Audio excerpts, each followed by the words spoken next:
प्रिय विद्यार्थी मित्रांनो, आपली पीवायक्यू ची सिरीज सुरू आहे सीईटी एक्झाम साठी आणि त्याचा आज दुसरा व्हिडिओ अपलोड होतो आहे, ज्याच्यामध्ये आपण मोशन इन प्लेन या 11वीच्या चॅप्टरचे सीईटी 2019 ला आलेले सगळे पीवायक्यू बघणार आहोत।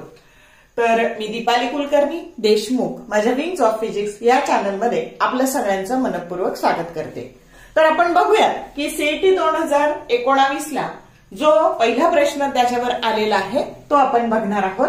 आणि बघा, जर तुम्हाला रेग्युलर अभ्यास करायचा असेल तर तुम्ही हे रोज 5-5, 10-10 प्रश्न जसे जसे होत राहतील तसे तसे अभ्यास करत राहा, म्हणजे तुमचा रोज थोडा थोडा अभ्यास होत जाईल आणि तुम्हाला प्रश्नांचं स्वरूप कळेल की आपल्याला कशा पद्धतीने अभ्यास करायचा आहे।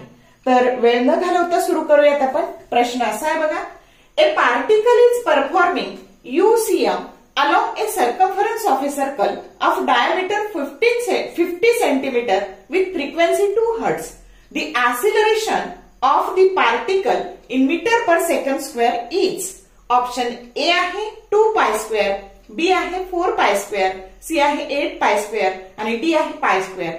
तर आपल्याला दिलंय काय बघा, तर पार्टिकल आहे ज्याला युनिफॉर्म सर्क्युलर मोशन आहे, ज्याचा डायमीटर 50 सेंटीमीटर दिलेला आहे, म्हणजे त्याची रेडियस ही येणार आहे 25 × 10⁻⁻² मीटर, ही त्याची रेडियस आहे। आणि आपल्याला काय काढायचंय तर ऍक्सिलरेशन काढायचंय।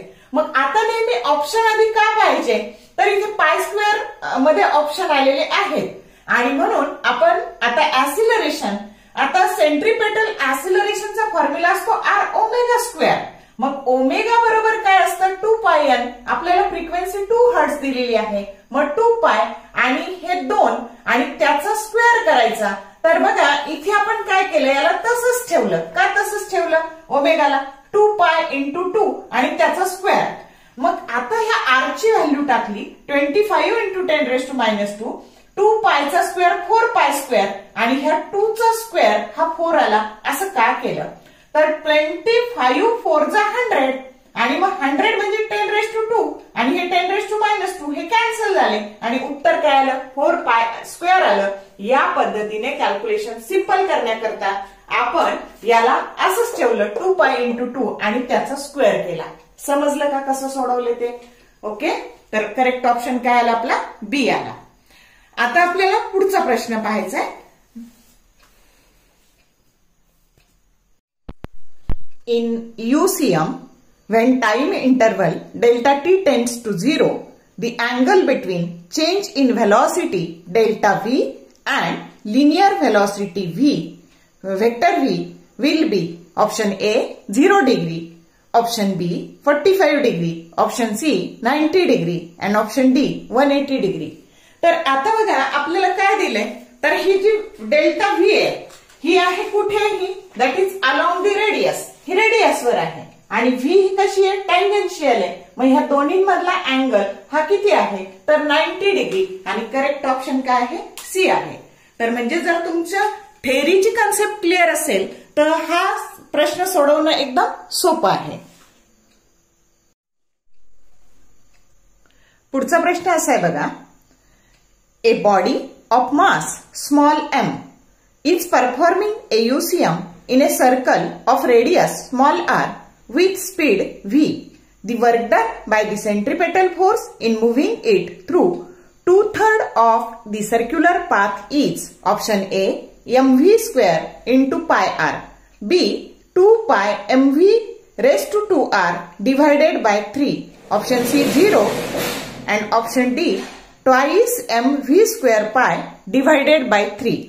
तर आता इथे काय बघा, तर नेहमी लक्षात ठेवायचं युनिफॉर्म सर्क्युलर मोशन मध्ये वर्क डन विचारलं तर ते नेहमी 0 घ्यायचं। आता ते कसं, तर इथे बघा हा जो फोर्स आहे तो ह्या डायरेक्शनने आहे आणि तुमची व्हेलॉसिटी या डायरेक्शनने, म्हणजे डिस्प्लेसमेंट सुद्धा या डायरेक्शनने, आणि वर्क डनचा फॉर्म्युला असतो work done that is the dot product और scalar product of force and displacement. मग फोर्स आणि डिस्प्लेसमेंटचा dot product, product of magnitude of two vector and cosine of the angle between them, यांच्यामधला angle 90 degree आहे आणि cos 90 ची किंमत 0 असते आणि म्हणून वर्क डन 0. म्हणजे कधीही तुम्हाला युनिफॉर्म सर्क्युलर मोशन मध्ये वर्क डन विचारलं तर त्याची व्हॅल्यू नेहमी 0 घ्यायची, जो करेक्ट ऑप्शन सी आहे. एवढं सोपं लॉजिक लक्षात ठेवायचं.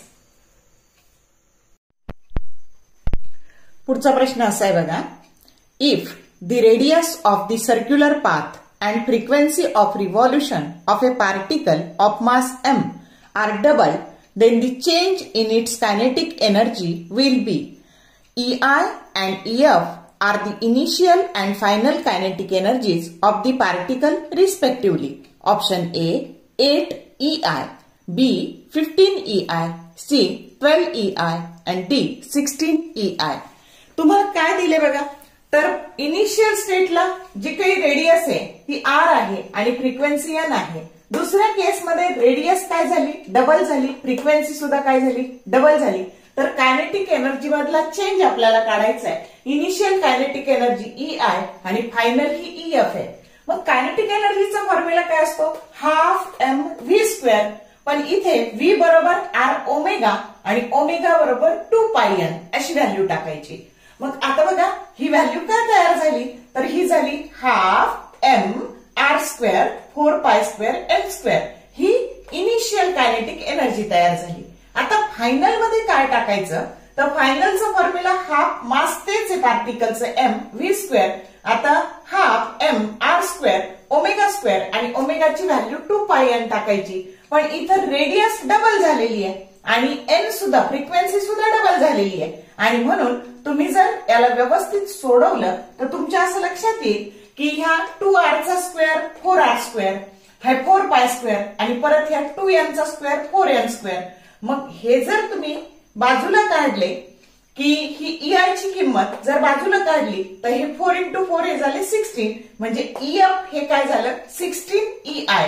म्हणजे final kinetic energy that is 16 times initial kinetic energy. पण तुम्हाला त्यातला चेंज विचारलेला आहे म्हणून final minus initial that is 16 EI minus EI that is equal to 15 EI, जो करेक्ट ऑप्शन बी आहे, जी चेंज इन कायनेटिक एनर्जी आहे. म्हणजे इनिशियल व्हॅल्यू पेक्षा फायनल व्हॅल्यूची रेडियस डबल केली, फ्रिक्वेन्सी डबल केली तर कायनेटिक एनर्जी मधला चेंज त्याची व्हॅल्यू येते 15 EI.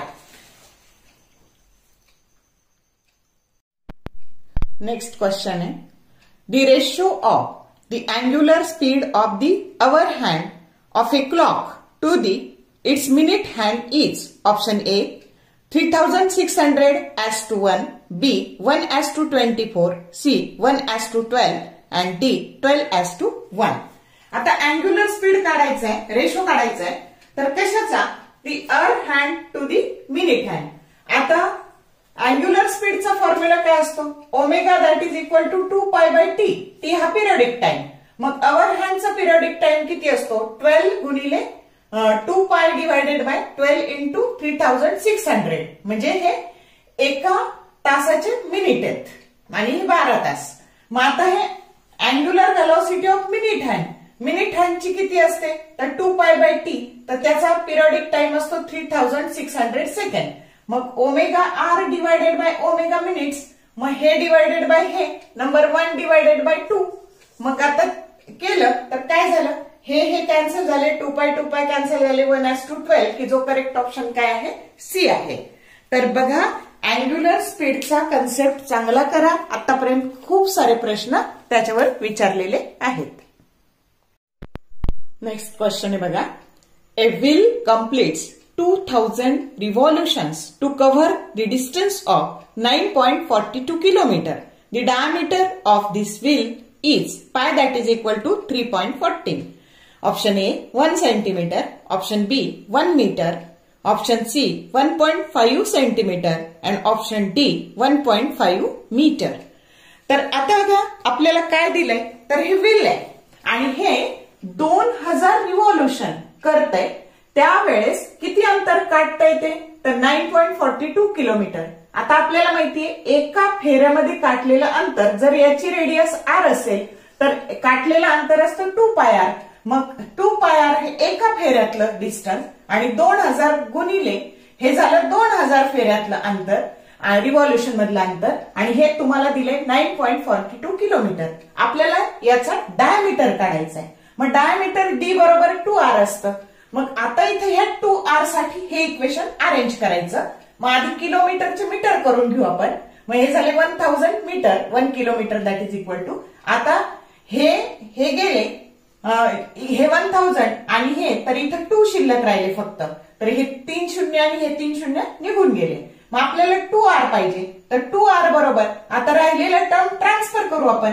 हे 2 इथं झाले डिवायडेड बाय 2, त्यानंतर हे पाय झाले डिवायडेड बाय पाय. आता पायची व्हॅल्यू 3.14 घ्यायला लावली. मग 3.14 इंटू 2 म्हणजे 6.28 आणि करा बरं हे आणि हे डिवाइड जर केलं तुम्ही तर हे 1.5 मीटर येतं. इथं 2 ऑप्शन दिलेत बघा. सी सेंटीमीटर दिलेला आहे 1.5 सेंटीमीटर आणि डी दिलाय 1.5 मीटर. म्हणजे करेक्ट ऑप्शन हा तुमचा काय आहे तर डी आहे, सी नाही. गडबडीत चूक होऊ शकते तुमची परीक्षेत. तर सेंटीमीटर नाही, उत्तर कशात येणार आहे तुमचं मीटर मध्ये येणार आहे. या पद्धतीने याला सोडवायचंय. पुढचा प्रश्न आहे बघा. ए particle is performing A uniform circular motion along the circumference of a circle of radius capital R and capital T is the periodic time. In the time T/4, its displacement and distance covered are respectively option A √2 R, pi r by 4, B pi r by 2, √2 into R, C √2 R, pi r and D √2 R, pi r by 2. आता हा जो particle आहे याला uniform circular motion आहे आणि त्याला एक फेरा पूर्ण करायला लागलेला वेळ हा कॅपिटल टी आहे आणि त्याची रेडियस आर आहे. तर आपल्याला त्याचं T/4 मध्ये म्हणजे हे जर पूर्ण टी असेल तर इथून इथपर्यंत T/2 आणि इथून इथपर्यंत T/4. तर ह्या T/4 या वेळात त्याचं डिस्प्लेसमेंट किती आणि त्याचं डिस्टन्स किती. मग डिस्प्लेसमेंट काय असतं तर शॉर्टेस्ट डिस्टन्स म्हणजे हा वेक्टर AB. म्हणून आपण हे AB अंतर काढायला वापरला पायथागोरसचा थेरम. मग AB² that is equal to R² plus R² that is nothing but 2R² आणि म्हणून AB that is equal to √2R² that is nothing but √2 into R. हे झालं डिस्प्लेसमेंट. आता डिस्टन्स तर एका रिव्हॉल्युशन मधलं डिस्टन्स 2 पाय आर असतं आणि मग त्याला इथून इथपर्यंत त्याला 4 ने डिवाइड करावं लागेल आपल्याला T/4 वेळात. इथून इथपर्यंत पोहोचायला त्याला T/4 हा वेळ लागणार आहे. म्हणून 2 pi r by 4 that is equal to pi r by 2. तर हे आहे त्याचं डिस्टन्स. मग अनुक्रमे डिस्प्लेसमेंट आणि डिस्टन्स म्हणजे करेक्ट ऑप्शन काय दिलेलं आहे तर डी. हे डिस्प्लेसमेंट आहे √2 इंटू आर आणि डिस्टन्स आहे पाय आर बाय 2. या पद्धतीने सोडवायचे.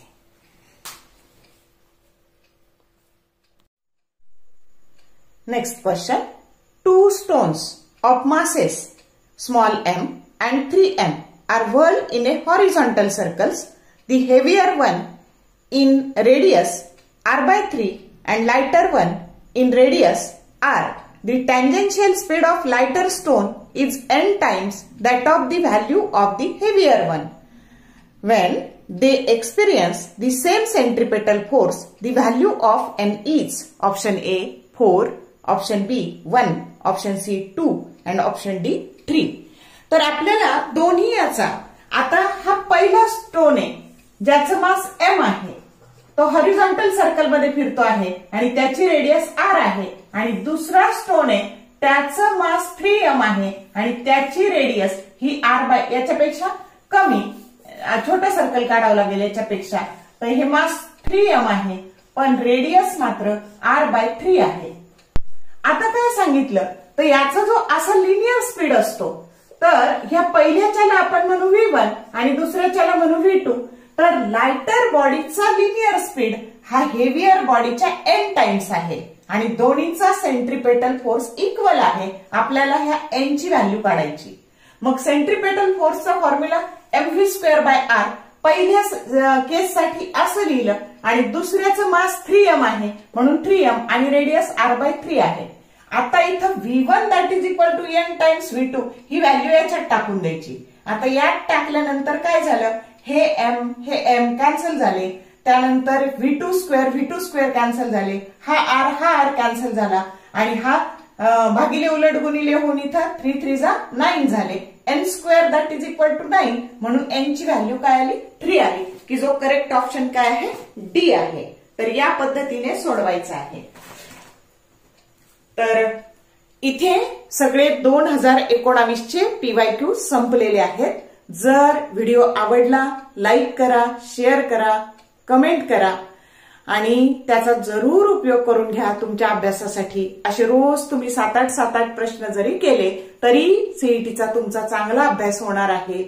All the best for your study and thank you for watching this whole video.